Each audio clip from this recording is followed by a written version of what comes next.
샬롬 샬롬 샬롬 샬롬. 하나님 사랑합니다. 여러분 주 안에서 사랑합니다. 욥기 3장 말씀이죠. 23절에 보면 사람에게 어찌하여 빛을 주셨는고 이렇게 고백합니다.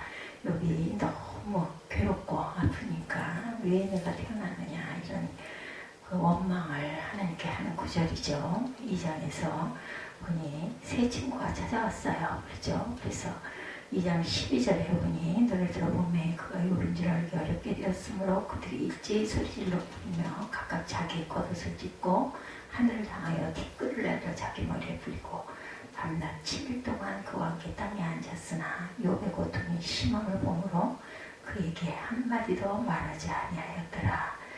이렇게 말하지 않고 함께 7일 동안을 울고 함께 동행하는 그런 새 친구들의 이야기가 2장에 나오죠.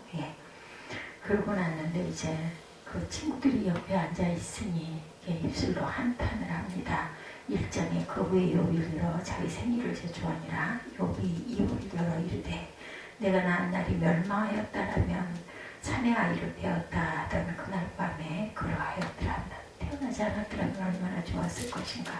이런 원망이 일어나죠. 그리고 나서 이제 4장부터는 친구들이 한마디씩 하죠. 네 잘못이 있으니까 그렇지. 엘리바스가 첫 번째로 책망을 하고 그 다음에 욥이 대답을 하고 그 다음에 빌다시 그리고 그 다음에 또다시 첫 번째 말과 대답이 일어나고 9절에 욥이 9장에 욥이 대답을 합니다. 내가 이러이러하여서 이랬지. 그리고 다음에 또 한 친구 엘리바스 빌닷 그리고 소발의 11장에 보면 첫 번째 말 그리고 12장에는 욥의 대답이 쭉 이렇게 이어지죠. 42장까지. 그리고 하나님께서 말씀하시는 부분이 일어납니다. 우리는 영적 감수성을 잃어버린 세대는 아닐까 생각해 봅니다. 감수성을 잃어버려 무감각해진 사람들 인생의 세 가지 무가 찾아올 때 우리는 조심해야 됩니다. 무슨 일에든지 의욕이 없게 되는 무기력한 상태, 그리고 무슨 일에도 관심이 없는 무관심한 상태, 또한 무슨 일이든지 감동을 받지 않고 무덤덤한 무감동의 상태 조심해야 됩니다. 무슨 일에든 관심이 있어야 되겠죠. 의욕이 있어야 됩니다. 그리고 감동을 받을 줄 알아야 됩니다. 이 세 가지 무가 나타나면 바로 감수성을 잃어버린 상태. 감수성을 가진 사람은 설레죠. 마음이. 설렘은 사랑으로부터 비롯합니다. 정말 자연을 사랑하고 사람을 사랑하고 어떤 일을 사랑하고 이러한 그 사랑하는 상태, 감동이죠. 또한 하나님을 사랑하고 이런 사랑의 감정이 있을 때 감수성이 살아있으면 모든 것들을 의욕적으로 하게 됩니다. 그리고 감동을 받으면서 또한 참으로 모든 것에 관심을 갖고 적극적으로 일을 하죠. 감수성을 잃어버린 사람의 예를 보면 오래전에 유행했던 노래로 The End of the World, 제가 이 노래 팝송이죠. 팝송을 어린 날 중학교 다닐 때 굉장히 잘했어요. 굉장히 예쁜 노래입니다. 왜 태양은 빛나는지, 왜 바람은 밀려오는지, 왜 새들은 노래하는지, 그들은 마치 이 세상에 끝난 것도 모르는 것처럼 밀려오고 있구나. 내게서 사랑하는 사람이 떠나갔으니 내게는 그 모든 것들이 의미가 없고 세상이 끝인데 이 세상은 전과 똑같이 돌아가고 있으니 정말 이상하구나. 이런 내용의 노래입니다. 사실 세상은 똑같이 잘 흘러갑니다. 새는 노래하고 파도는 밀려오고 또 바람은 불고 다 똑같이 진행되지만 문제는 사랑을 잃어버린 그 사람의 마음에는 전혀 그게 아름답게 보이고 시원하게 느껴지고 이런 게 없다는 거죠. 감동이 없습니다. 가장 중요한 것, 내가 사랑하는 사람이 떠나가 버렸기 때문에 무기력하고 무덤덤하고 힘들어합니다. 우리 모두 영적인 감수성에 대해서 우리 한번 되돌아보고 자신에게 질문해보죠. 예배 드리고 있는 이 시간에 예배의 감격을 여러분들 느끼십니까? 감격을 느끼고 계신다면 영적인 감수성이 살아계신 겁니다. 하나님의 임재를 경험하면서 내 영혼 속에 기쁨을 느끼는지, 그러면 영적 감수성이 살아있는 것이죠. 봉사의 기쁨이 있는지, 주님을 따라가는 제자도의 기쁨이 있는지, 그뿐 아니라 내가 살아있는 것 자체에 대한 감사와 감격이 내 마음속에 있는지 각자 자신에게 질문해 봅니다. 내 생의 감수성이 있는가, 아니면 다 죽어버려서 무관과 무덤덤, 무기력한가. 요걸 통해 보는 영적 감수성의 위기를 한번 파악해 봅니다. 영적 감수성이 예민했으나 위기를 당합니다. 욥의 경우 그가 처음에 건강하고 사람들에게 존경을 받고 있을 때 그는 너무나 영적 감수성이 뛰어났어요. 늘 기뻐했고 늘 감사하는 생활을 했습니다. 자녀의 생일날만 되어도 하나님께 제사를 드린 만큼 영적 감수성이 예민했죠. 그런데 어느 날 갑자기 불행이 찾아옵니다. 건강이 떠나가고 재물이 떠나가고 자녀들도 떠나가고 맙니다. 그 전까지 그렇게 좋아 보이던 것이 하나도 좋게 느껴지지를 않습니다. 그러면서 자신의 출생을 한탄합니다. 자기가 태어난 날을 저주합니다. 모든 것이 의미가 없어집니다. 마치 세상의 끝이 온 것 같은 그런 느낌을 욥이 가지게 됩니다. 보통 사람은 여기서 포기하는데 하나님의 사람은 끝이 아니죠. 세상에 있는 모든 것을 다 잃어버려도 하나님을 믿는 사람은 또다시 일어납니다. 세상의 모든 것이 사라져도 하나님을 믿는 믿음 하나만 살아있으면 모든 것은 의미가 있고 다시 시작될 수가 있습니다. 하나님께 둘러싸인 욥의 모습을 보죠. 하나님께 둘러싸여 길이 아득한 사람에게 어찌하여 빛을 주셨는고. 23절에 이렇게 말하죠. 욥은 자신을 바라보면서 이런 고백을 합니다. 바로 자기는 하나님께 둘러싸인 자라는 거죠. 이 말은 부정적인 말입니다. 하나님이 겹겹이 자기를 둘러치고 있어서 자살할 수도 없다라는, 답답하다는 뜻일 수도 있죠. 내가 죽고 싶은데도 하나님이 겹겹이 막고 계셔서 죽을 수도 없다. 양심의 가책을 느끼니 나는 죽을 수가 없는 거예요. 왜냐하면 하나님께서 나를 둘러싸고 계시기 때문에 내가 나 자신의 목숨을 끊는 것은 그것은 죄죠. 그렇기 때문에 내 인생을 하나님을 붙들고 계시기에 내 마음 또한 포기할 수가 없다. 하나님이 허락하는 그 시간까지 우리는 이 땅에서 살아가야 될 것이죠. 우리가 고난주간을 지나면서 십자가를 묵상하다가 문득 이런 생각이 들었습니다. 십자가에 달린 예수 그리스도의 그 귀한 팔을 보면서 우리 하나님께서 세상과 우리 사이를 탁 막고 죄와 절망과 저주사의 모든 비통 속에 사는 우리 한 사람 한 사람을 가로막고 계시는 하나님의 팔을 느꼈습니다. 십자가 위에서 주님은 우리를 막아주고 감싸주시죠. 죄로 인한 멸망과 슬픔을 막아주고 계십니다. 절망과 자포자기의 삶의 소리를 막아주시고 마귀의 저주와 횡포에서 우리를 또한 막아주십니다. 하나님은 우리를 지금도 감싸 안고 계시다라는 것. 그 하나님을 확신하는 사람, 어떤 경우에도 기뻐하며 승리하며 살 수 있게 하시는 거죠. 23절에 하나님에게 둘러싸여 길이 아득한 사람에게 어찌하여 빛을 주셨는고. 내가 하나님께 둘러싸여 있다는 사실을 확실히 느끼고 있는 믿고 가는 그러한 영적인 감수성을 가진 욥입니다. 그래서 기쁘고 감격이 있고 예배를 드려도 감사하고 기쁘게 드릴 수가 있는데 길이 아득한 사람에게 하나님께 둘러싸여 길이 아득한 사람에게 어찌하여 빛을 주셨는고. 욥은 하나님의 자신을 둘러싸고 있다는 사실을 알기는 아는데 환경이 너무 어려우니까 그 사실을 의심하게 됩니다. 죽을 수도 없게 왜 나를 막고 계십니까? 이런 뜻이죠. 그러자 그 입에서 나온 말이 나는 길이 아득하구나. 끝이 없구나. 너무 멀구나. 고백합니다. 내 삶을 둘러싸고 사랑으로 인도하고 계시는 하나님에 대한 신뢰가 부족할 때 우리가 끝이 안 보여요. 아득합니다. 끝을 날 건데 언제 끝이 납니까? 이런 고백이 나오는 거죠. 길이 아득하다는 뜻은 갈 길은 멀고 힘은 없고 어떻게 할 수도 없는 상태를 하나님의 그 상태를 의미합니다. 그러나 이번 시간이 지난 다음에 정신을 차리죠. 이게 하나님의 사람입니다. 길이 아득하다고 말하던 욥의 입이 진짜 고백이 나옵니다. 내가 가는 길을 그가 아시나니 그가 나를 단련하신 후에는 내가 순금같이 되어 나오리라. 욥은 분명히 알았습니다. 내가 가는 그 길을 주님이 아시나니 하나님이 자기 길을 아심으로 이제는 아득하다고 말하지 않겠다. 하나님이 아시느니 그가 자기를 연단하고 난 다음에 정금처럼 나오게 되리라고 고백하고 있는 거죠. 길이가 아득하는 것도 우리의 느낌에 불과합니다. 현실 속에 사는 우리의 생각이 그럴 뿐이죠. 그러나 사실은 길이 활짝 열려 있습니다. 하나님의 계획을 따라서 그 길은 잘 진행되고 있습니다. 내가 아득할 뿐이지 내가 답을 모르니까 하나님은 너무나 분명하게 우리를 인도하고 계시는데, 나를 둘러싸고 계신 우리 하나님이 지금 나를 연단하고 계시고, 연단이 맞춰지면 우리는 당연히 정금같이 다시 태어나 나올 것이다.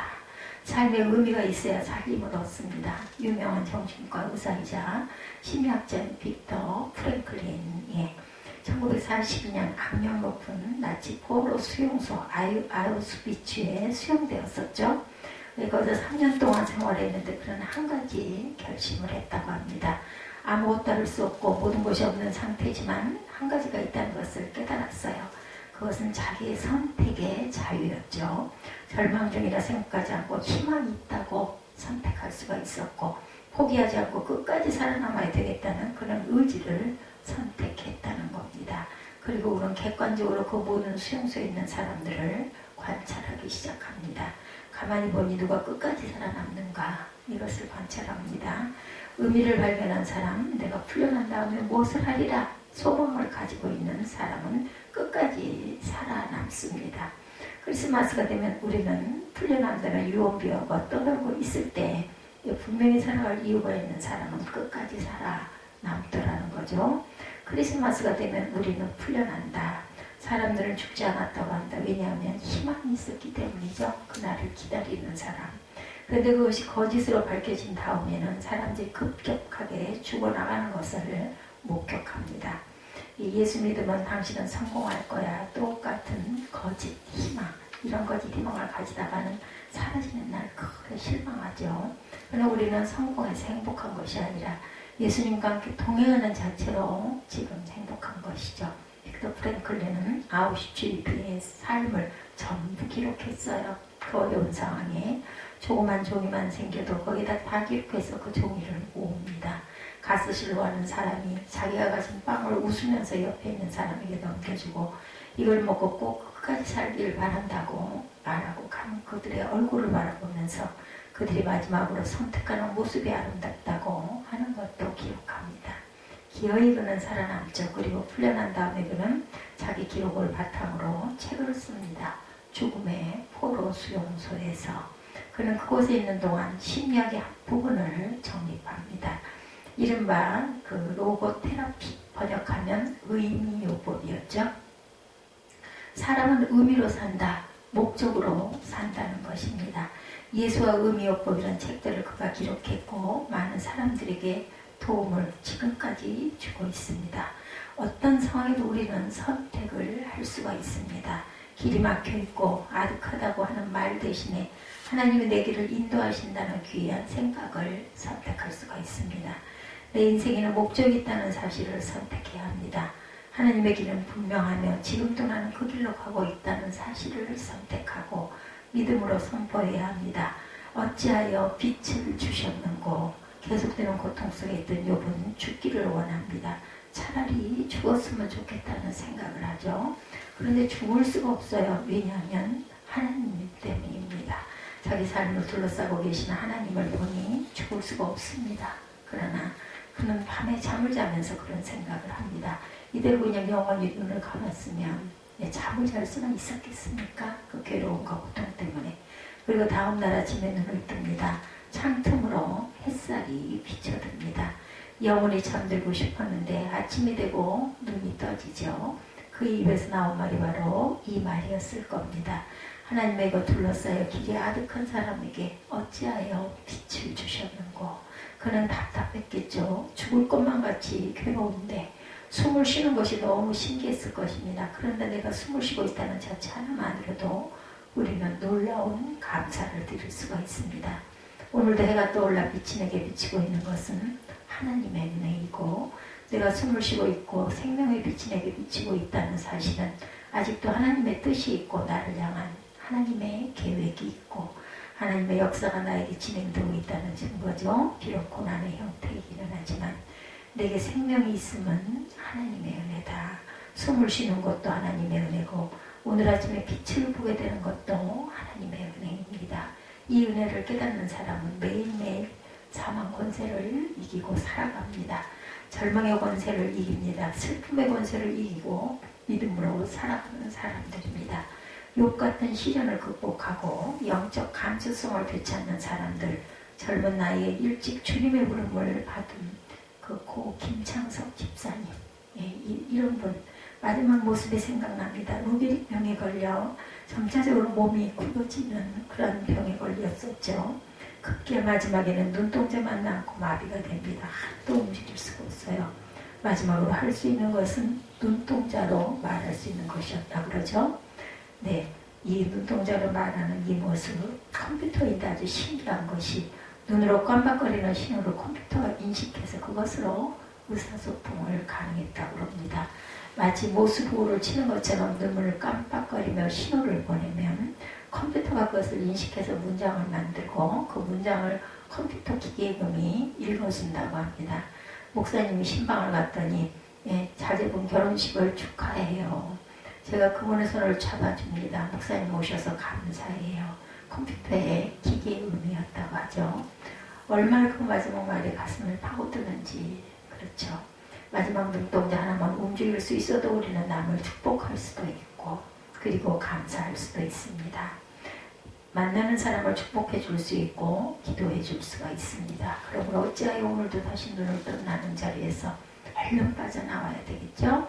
나를 향하신 하나님의 뜻을 발견하고 내 생의 의미를 발견하고 무감각 무덤덤 무기력이 아니라 감수성이 풍부한 감사와 감격이 넘치는 성령 충만한 삶을 살게 되시기 바랍니다. 삶의 의미를 발견한 어떤 여자 중학생, 가난한 시골 개척교회 목사님의 딸이었어요.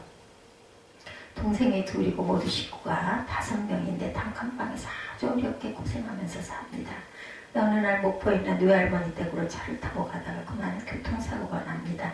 어머니가 돌아가시고 두 동생은 전체 50주 거의 죽을 그런 위기를 당합니다. 그 절망의 상황에서 이 어린 여동생의 가슴속에는 하나님이 살아계셨어요. 그는 절망하지 않습니다. 자기를 감싸고 있는 하나님을 느끼고 마음으로 4가지 결심을 하고 하나님께 고백했다고 그래요. 하나님, 엄마 대신 제가 아빠를 잘 보살피겠습니다. 이렇게 고백을 합니다. 평생의 두 동생을 엄마처럼 제가 보살피겠습니다. 골프를 하고 근력을 키워서 훌륭한 골프 선수가 되겠습니다. 제가 최고가 되었을 때를 대비해서 지금부터 영어 공부를 열심히 하겠습니다.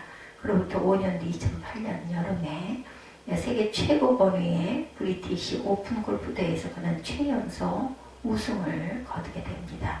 그가 바로 미술천사 신지의 선수였습니다. 사건보다 해석이 중요합니다. 찰스 스윈돌이 말합니다.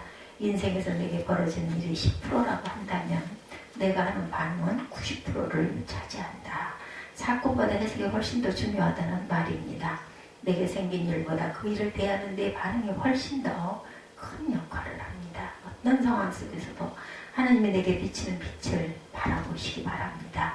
코로나 바이러스로 인하여 우리가 정말 그 두려움과 공포 속에 있다 할지라도 하나님께서 나를 감싸시고 빛을 비추시기 때문에 나는 절대로 그런 질병에 걸리지 않는다. 이런 담대한 고백을 하시고 이것도 지나간다. 한 줄기 빛만 있어도 내가 숨만 쉴 수 있어도 하나님의 사랑의 인내를 느끼고 보호를 느끼고 섭리를 느끼면서 주님께 감사하는 하나님의 자녀들 다 되시는 귀한 여러분들 되시기를 주님의 이름으로 축복합니다.